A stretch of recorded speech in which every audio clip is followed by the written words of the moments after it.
Bismillahirrahmanirrahim. Assalamu alaikum, dear students. I am Afnan Bakht, your physics teacher. In today's lecture, we will understand very important topic that is related to capacitors. जिसका title है electric polarization. Now, this is a topic कि जिसके अंदर हम ये पढ़ने वाले हैं कि जब हम डाइइलेक्ट्रिक मीडियम को दो प्लेट्स के दरमियान प्लेस करेंगे, यानी कि कैपेसिटर की जो दो प्लेट्स हैं उनके दरमियान प्लेस करेंगे, उस कैपेसिटर की जो कैपेसिटेंस की वैल्यू है उसके ऊपर कैसे असर पड़ता है। नाउ डियर स्टूडेंट्स, चूंकि हम प्रीवियस लेक्चर में पहले ही समझ गए हैं कि कौन कौन से फैक्टर्स जो हैं वो किसी भी कैपेसिटर की कैपेसिटेंस की जो वैल्यू है उसको अफेक्ट कर सकते हैं, और इस लेक्चर के अंदर जो हमारा फोकस है वो इस पे है कि why is this C directly related with the epsilon, और एप्सिलॉन को यहां पर हम परमिटिविटी ऑफ द मीडियम भी कह सकते हैं और डाइइलेक्ट्रिक भी कह सकते हैं। नाउ डियर स्टूडेंट्स, इमेजिन करें एक कैपेसिटर को, पैरेलल प्लेट कैपेसिटर, और पैरेलल प्लेट कैपेसिटर को आपने कनेक्ट किया है बैटरी के साथ जिसका वोल्टेज जो है वो है आपके पास V, राइट। अब जैसे ही मैं स्विच को ऑन करता हूं ओवर हियर, राइट, ठीक है, स्विच ऑन मींस कि आपने सर्किट को क्या कर दिया है, क्लोज कर दिया है, राइट। सो यहां पर पॉजिटिव चार्जेस अपीयर होना शुरू हो जाएंगे बिकॉज इधर से इलेक्ट्रॉन्स को निकाला जाएगा और उस प्लेट पे क्या किया जाएगा, एकोमुलेट करवाया जाएगा। Let me call this plate 1 and let me call this plate 2, right dear students. या आप इसको सिंपल ऐसे भी कह सकते हो कि इधर से पॉजिटिव चार्जेस आ जाते हैं इस प्लेट के ऊपर, लाइक दिस, और उतने ही अमाउंट में नेगेटिव चार्जेस इस तरफ आ जाते हैं बिकॉज पॉजिटिव उस नेगेटिव को अपनी तरफ खींचेगा, और यहां पर जो पॉजिटिव चार्जेस होंगे उन्हें इस बैटरी का जो नेगेटिव टर्मिनल है वो अपनी तरफ क्या कर लेगा, खींच लेगा। सो आप ऐसे भी कह सकते हो कि इधर से पॉजिटिव चार्जेस गए और उस साइड पे नेगेटिव चार्जेस अपीयर हो गए because of the electrostatic induction, और जो पॉजिटिव चार्जेस होंगे उनको नेगेटिव टर्मिनल अपनी तरफ अट्रैक्ट कर लेगा, right dear students. But the correct way of doing it is like this कि आपको ये कहना होगा कि इधर से इलेक्ट्रॉन को निकाला जा रहा है और उस दूसरे प्लेट के ऊपर क्या किया जा रहा है, पेस्ट किया जा रहा है। सो एक प्लेट जितना पॉजिटिव होता चला जाता है, जितना हाई पोटेंशियल पे जाता जाता है, दूसरा प्लेट उतने ही अमाउंट में नेगेटिव की तरफ जा रहा होता है, मतलब लो पोटेंशियल पे जा रहा होता है, और पोटेंशियल में डिफरेंस क्रिएट हो रहा होता है जिसको हम वैसे ही पहले लेक्चर में यानी कि प्रीवियस लेक्चर में डिस्कस कर गए हैं। नाउ डियर स्टूडेंट्स, ये प्रोसेस जो है तब तक जारी रहेगा, इसके पॉजिटिव होने का और इसके नेगेटिव होने का तब तक ये प्रोसेस जारी रहेगा जब तक कि इन दो प्लेट्स के दरमियान जो पोटेंशियल डिफरेंस है वो इस बैटरी के अप्लाई किए हुए वोल्टेज के या पोटेंशियल डिफरेंस के बराबर ना हो जाए, राइट डियर स्टूडेंट्स। और जब बराबर हो जाता है तो आपके पास ये फ्लो जो है ये स्टॉप हो जाती है, राइट, और हम कहते हैं कि capacitor is now fully charged. So this was something about the charging of the capacitor. अब इनिशियली आप एज्यूम करें कि दो प्लेट्स के दरमियान जो मीडियम हमने रखा हुआ है वो है free space. Now free space means nothing, right, vacuum जिसे हम कह देते हैं।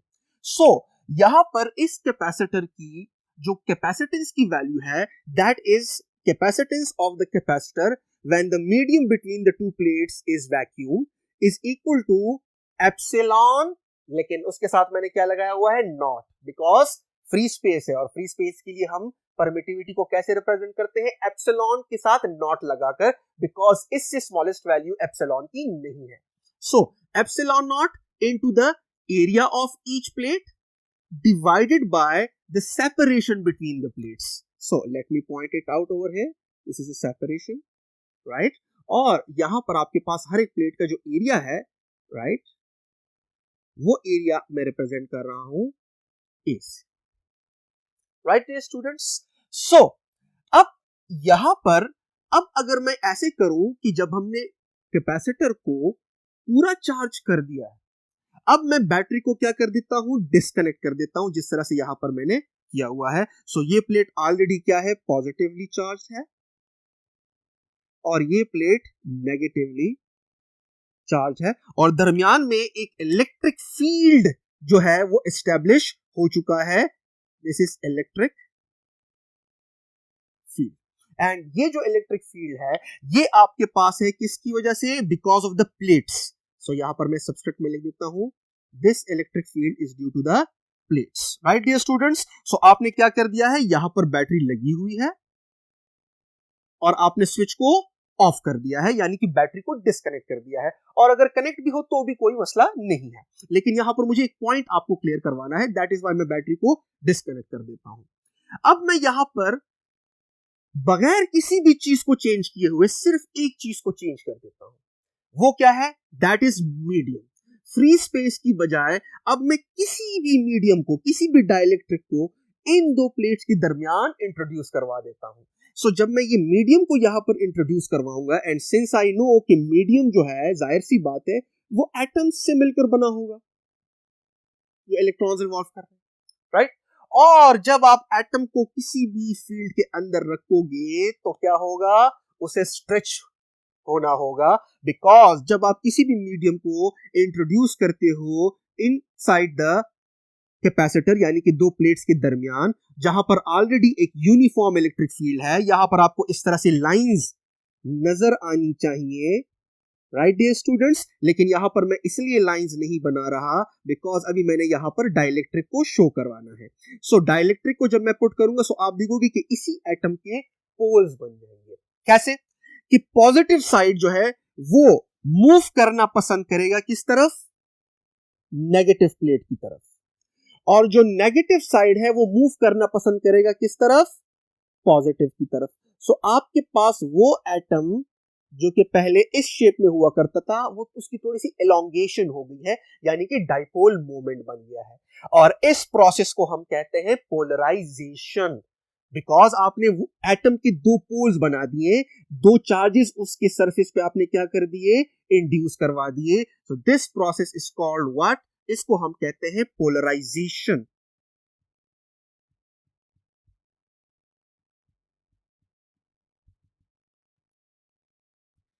What is polarization? The process in which charges are induced on the faces of the dielectric by putting it in some external field, and by external field I mean the field of the plates. This process is called polarization. Now dear students, ये जो induced charges हुए हैं ये external field की वजह से हुए हैं, और जब मैं external field कहता हूं, external field का क्या मतलब है? कि it is the electric field of the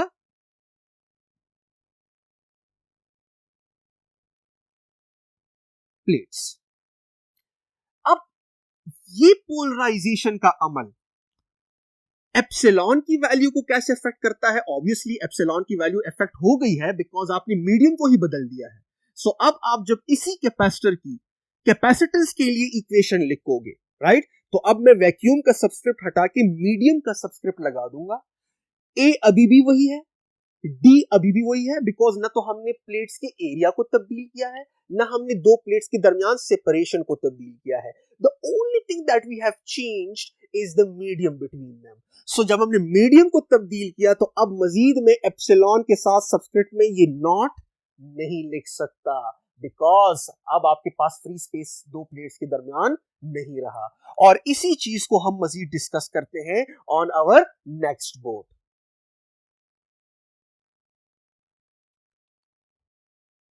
Now, dear students, let us discuss this thing in more detail. So, ये वही कैपेसिटर है जिसको हम प्रीवियस बोर्ड पे हमने ड्रॉ किया था, और दरमियान में जो आपने मीडियम को पुट किया उस मीडियम के दो पोल्स बन गए।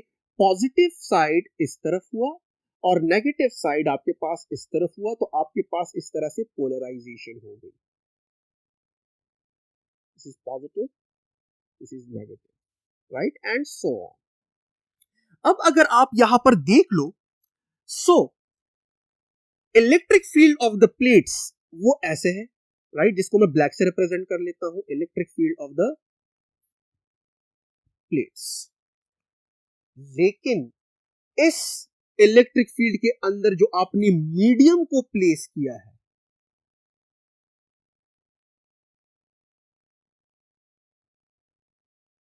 राइट डियर स्टूडेंट्स, उस मीडियम के जो दो पोल्स बन गए हैं, तो दो पोल्स बनने की वजह से उसका भी एक इलेक्ट्रिक फील्ड आ गया है, right. And since we know that the direction of the electric field is from positive to negative, so medium यानी कि डाइलेक्ट्रिक का जो इलेक्ट्रिक फील्ड बना है वो एक्चुअली बना है ऐसे,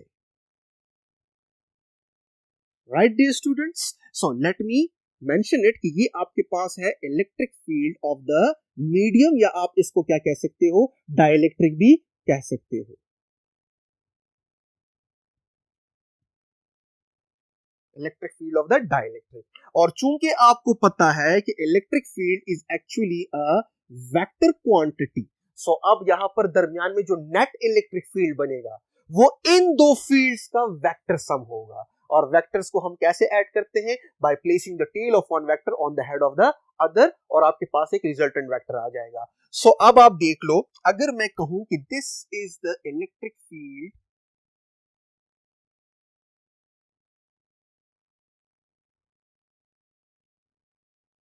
of the plates of capacitor, right dear students, or this is the electric field due to the dielectric, जो डाइलेक्ट्रिक मीडियम आपने दो प्लेट्स के दरमियान पुट किया है।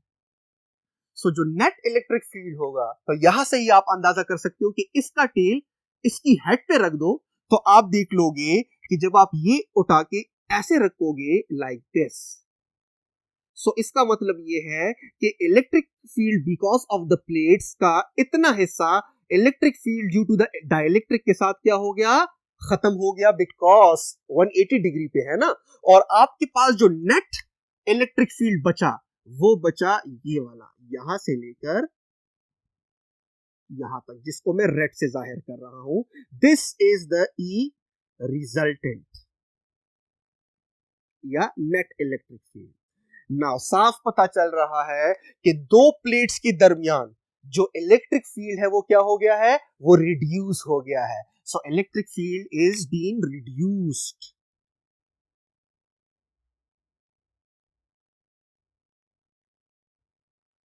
Right dear students. अब इसी पॉइंट को हम क्या करेंगे, आगे लेकर जाएंगे।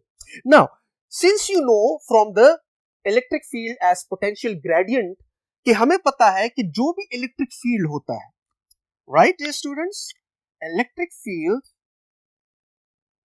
is actually equal to the potential gradient। Negative sign यहां पर मैं नहीं लगाता बिकॉज हम यहां पर सिर्फ मैग्नीट्यूड में इंटरेस्टेड हैं। सो अगर मैं इसको रीअरेंज करके ऐसे लिख दूं, सो मैं इसको ऐसे लिख सकता हूं कि delta V is actually equal to the product of E and delta R, right students. अब यहां पर अगर हम ये कहें कि delta R is the difference of the two positions, तो अगर एक पोजीशन को मैं राइट ऑन पॉजिटिव प्लेट लूं और दूसरे पोजीशन को मैं राइट ऑन नेगेटिव प्लेट लूं, सो दो पॉइंट्स के दरमियान जो फासला है it is nothing but the separation between the two plates. So delta R की जगह मैं क्या लिख सकता हूं, डेल्टा आर की जगह मैं डी लिख सकता हूं, राइट, और ई अपनी जगह पर है। एंड सिंस मैं दो पॉइंट्स के दरमियान पोटेंशियल डिफरेंस मालूम कर रहा हूं, और इन दो पॉइंट्स के दरमियान जो पोटेंशियल डिफरेंस होगा वो बराबर होगा जितना इस बैटरी का सप्लाई किया हुआ वोल्टेज होगा, या जितना आपके पास इन दो प्लेट्स के दरमियान पोटेंशियल डिफरेंस होगा, उसे मैं कह देता हूं V, जबकि V एक्चुअली दो प्लेट्स के दरमियान पोटेंशियल डिफरेंस ही है, right dear students. So this is V is equal to ED। अब अगर आप इस इक्वेशन को देख लो, सो क्या दो प्लेट्स के दरमियान जो सेपरेशन है यानी कि D, क्या उसको हमने चेंज किया? No dear students. So separation between the two plates of the capacitor is same. So यहां पर मैं लिख देता हूं कि D is actually a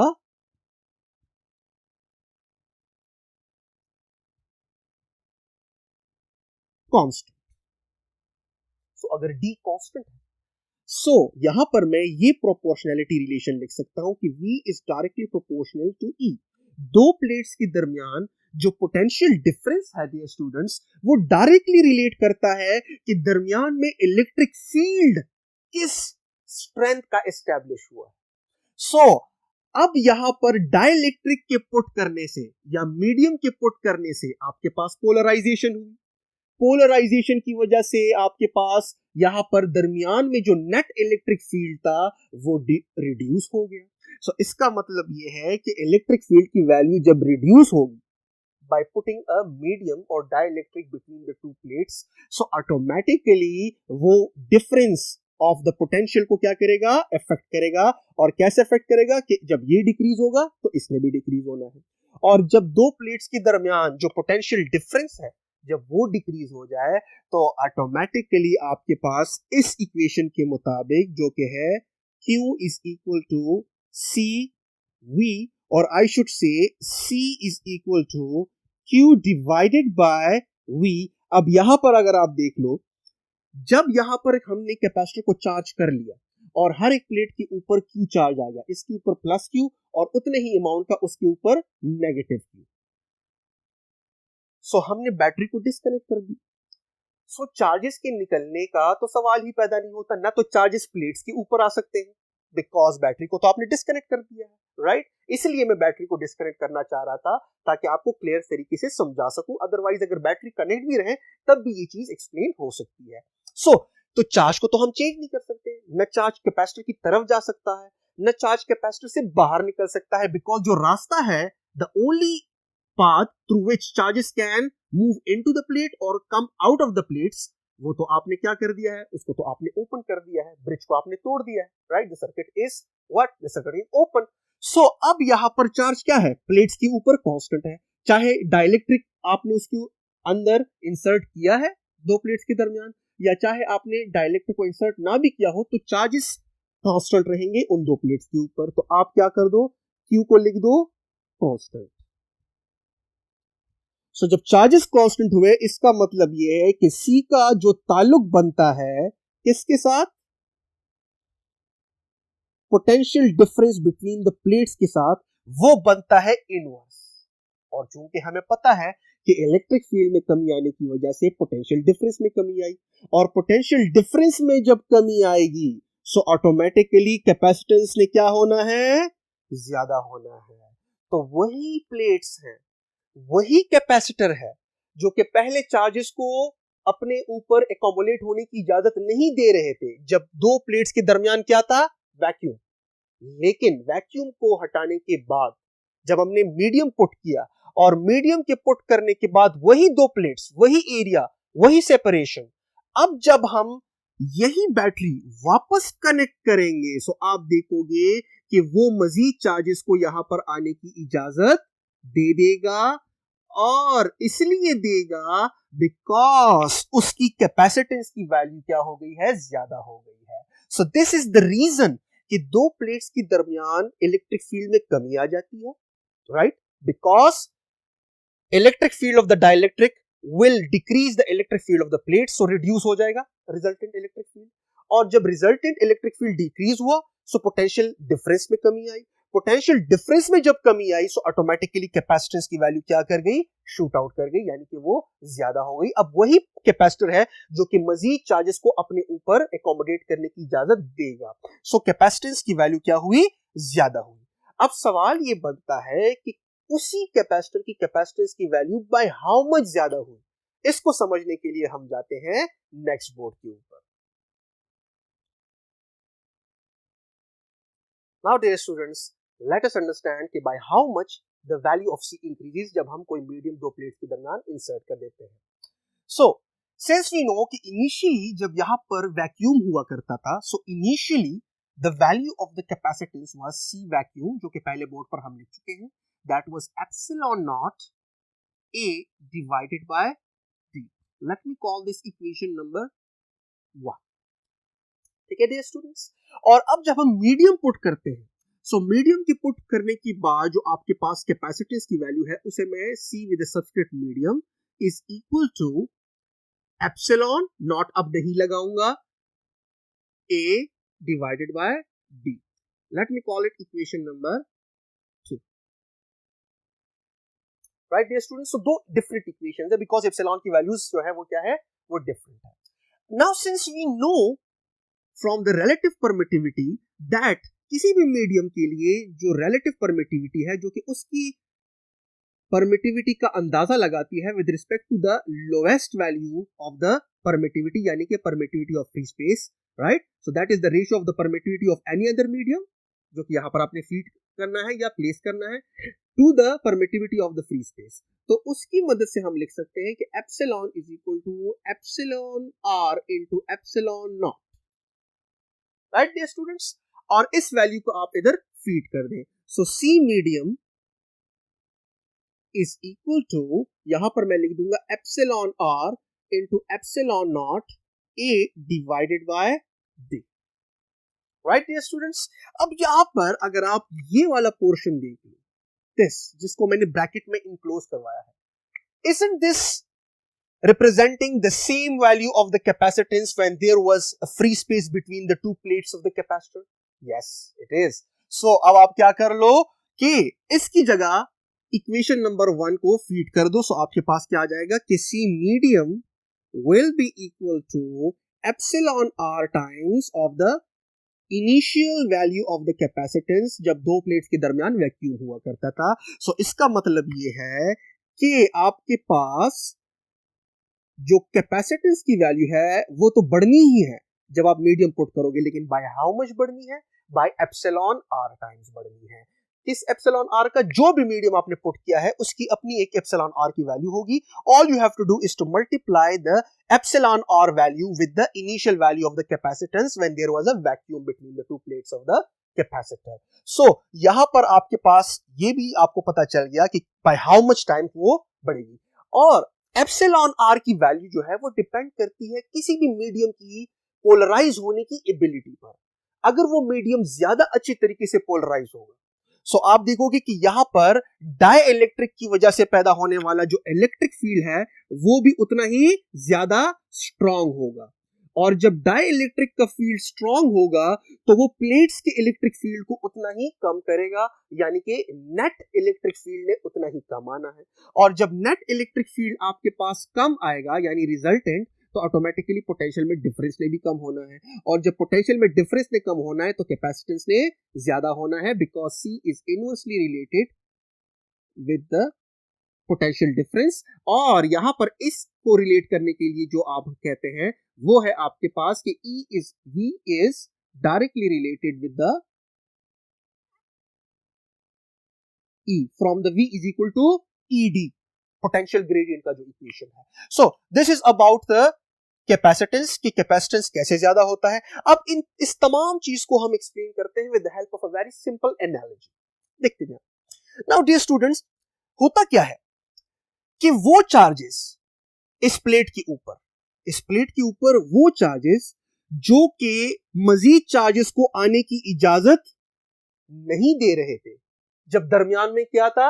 vacuum, right. सो दरमियान में वैक्यूम जब था यानी फ्री स्पेस था, तो ये चार्जेस मजीद पॉजिटिव चार्जेस को इधर क्रिएट नहीं होने दे रहे थे, और ये वाला जो नेगेटिव चार्जेस है ये मजीद नेगेटिव चार्जेस को यहां पर नहीं आने दे रहे थे, राइट डियर स्टूडेंट्स। लेकिन जैसे ही आप मीडियम को पुट करते हो, सो ऐसा क्या हो जाता है, अगर हम इसको सादा अल्फाज में समझने की कोशिश करें, ऐसा क्या हो जाता है कि वो राजी हो जाते हैं कि चले जी मजीद पॉजिटिव चार्जेस इधर आ जाएं और मजीद नेगेटिव चार्जेस इधर आ जाएं, और कैपेसिटी बढ़ जाती है, कैपेसिटेंस की वैल्यू बढ़ जाती है। सो इसको आप ऐसे समझ सकते हो कि होता ये है कि जब यहां पर वैक्यूम हो, सो देयर इज नथिंग, लेकिन जैसे ही मीडियम आप पुट करते हो और पोलराइजेशन के अमल से ये जो नेगेटिव चार्जेस आपको नजर आ रहे हैं, ये जब मूव करते हैं टुवर्ड्स द पॉजिटिव प्लेट, तो यहां पर मौजूद इस प्लेट के ऊपर पॉजिटिव चार्जेस का फोकस जो है वो थोड़ा सा इनकी तरफ क्या हो जाता है? बढ़ जाता है, इनकी तरफ डायरेक्ट हो जाता है। सो अब वो क्या करते हैं कि अब इनका फोकस थोड़ा जब उनकी तरफ क्या हो जाता है? टिल्ट हो जाता है इन नेगेटिव चार्जेस की तरफ। सो वो मजीद आप कह सकते हो कि चार्जेस को उसके ऊपर इतना तवज्जो अपनी मरकूज नहीं रख सकते कि कितने चार्जेस आ रहे हैं या कितने चार्जेस जा रहे हैं। The same can be said for this as well, कि यहां पर जो नेगेटिव चार्जेस हैं उनकी थोड़ी सी तवज्जो अब हो गई है इन पॉजिटिव चार्जेस की तरफ जो मीडियम के अंदर पोलराइज हुए हैं, और जब इनकी तवज्जो थोड़ी इनकी तरफ आ जाती है इस पॉजिटिव चार्जेस की तरफ, तो वो यहां पर मजीद ध्यान नहीं कर पाते कि यहां पर कितने नेगेटिव चार्जेस ने आना है या जाना है। सो दैट इज हाउ कि आपने क्या कर दिया है कि आपने इन पॉजिटिव चार्जेस और उन नेगेटिव चार्जेस को आपने क्या कर दिया है कि एक तरह से धोखा दे दिया है by putting a medium over there, और मजीद बंदों को अंदर जो है वो बेच दिया है. बाय बंदों I mean positive and negative charges. Let us understand this with another analogy. Imagine करें दिस इज अ क्लासरूम, और क्लासरूम में लेट अस से डियर स्टूडेंट्स कि आप दोस्तों के साथ बैठे हो और लेट अस से आप गपशप लगा रहे हो, राइट डियर स्टूडेंट्स. अब यहां पर इसी दौरान एक नया स्टूडेंट आ जाता है, राइट, जो कि दरवाजे पे खड़ा है और वो क्लास में एंटर होने की कोशिश कर रहा है, लेकिन आप अपनी गपशप को डिस्टर्ब ना करने के लिए क्या कर देते हो, उसको इजाजत नहीं देते. आप उससे कहते हो कि ऐसा है कि क्लास की कैपेसिटी फुल है, क्लास में कोई भी चेयर नहीं है, सो आप दूसरे क्लास में जाओ, राइट. सो यहां पर अब आप इमेजिन करो कि ये क्लासरूम जो है ये आपके पास हुआ क्या, classroom is actually the capacitor और प्लेट्स ऑफ द कैपेसिटर. आप चले प्लेट्स कह दो, plates of the capacitor, right. और उसके अंदर मौजूद ये जो आप हो, this is actually charges on the plates of capacitor. So मैं यहां पर यू लिख देता हूं और आपको मैं रिप्रेजेंट कर लेता हूं चार्जेस. कौन से चार्जेस, जो कि ऑलरेडी उस प्लेट के ऊपर है, यानी कि ये पॉजिटिव और वो नेगेटिव. फिलहाल मैं कह देता हूं कि आप पॉजिटिव बन गए हो because you are very positive, right. So अब यहां पर ये वाला जो नया स्टूडेंट आ रहा है, ये वो स्टूडेंट है या वो चार्जेस है जो यहां पर आने की कोशिश कर रहे हैं या उधर नेगेटिव चार्जेस होने की कोशिश कर रहे हैं. So the new student is actually charges coming to the plates, right dear students. So अब इस स्टूडेंट को यहां पर, ये जो न्यू स्टूडेंट है, इसको इस क्लासरूम में एंटर होने की इजाजत नहीं मिलती, ठीक है. लेकिन वही क्लासरूम है और वही आप हो और वही न्यू स्टूडेंट है. जब ये सारा का सारा अमल एक टीचर के सामने होता है, इमेजिन करें टीचर को मैंने रेड से ड्रॉ कर लिया है, ठीक है. सो अब अगर टीचर वहां पर मौजूद हो, इस तमाम सिनेरियो को अब आप इमेजिन करो किसी भी टीचर की मौजूदगी में या डिसिप्लिन इंचार्ज की मौजूदगी में. सो फिर वही आप फ्रेंड्स होंगे जो कि उस स्टूडेंट को आने की इजाजत दोगे. So the presence of the teacher is actually